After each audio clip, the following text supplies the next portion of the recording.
ఒకసారి ఈ టీడీపీ అక్క ఏం మాట్లాడుతుందో ఈనూరి. ఆంధ్రప్రదేశ్ కి ఒక డైనమిక్ ఎడ్యుకేషన్ మినిస్టర్ ఉన్నారు.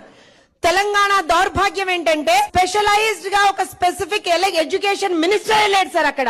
ఇన్నరా టీడీపీ మహానాడని పెట్టుకొని ఆంధ్రప్రదేశ్ కి ఒక వెల్ ఎడ్యుకేటెడ్ విద్యాశాఖ మంత్రి ఉన్నాడు. తెలంగాణ దౌర్భాగ్యం ఏంటంటే ఒక స్పెషలైజ్డ్ వెల్ ఎడ్యుకేటెడ్ విద్యాశాఖ మంత్రి లేడు, ఎడ్యుకేషన్ మినిస్టర్ లేడని అక్క ఎగతాళి చేస్తుంది. మన ఎడ్యుకేషన్ మినిస్టర్ రోలు తెలంగాణలో రేవంత్ రెడ్డి మీద ఇష్టం ఉండో నేను ఈ వీడియో చేస్తలే. రేవంత్ రెడ్డి అంటే నాకు కూడా కోపమే, కానీ ఆమె విమర్శిస్తుంది తెలంగాణ రాష్ట్రాన్ని.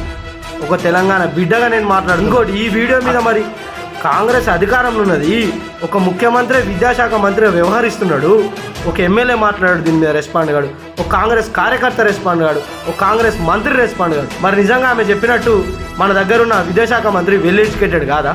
మరి మీరు దేనికి సంకేతాలు ఇస్తున్నారు? పెదవులు ఎందుకు మూసుకుంటున్నారు? మీ గురువు కోసం పెదవులు మూసుకుంటున్నారా? టీడీపీలు మాట్లాడితే మీకు రివర్స్ మాట్లాడతలేదా? వాళ్ళదో రాజకీయ పార్టీ, మీది కూడా రాజకీయ పార్టీ కదా.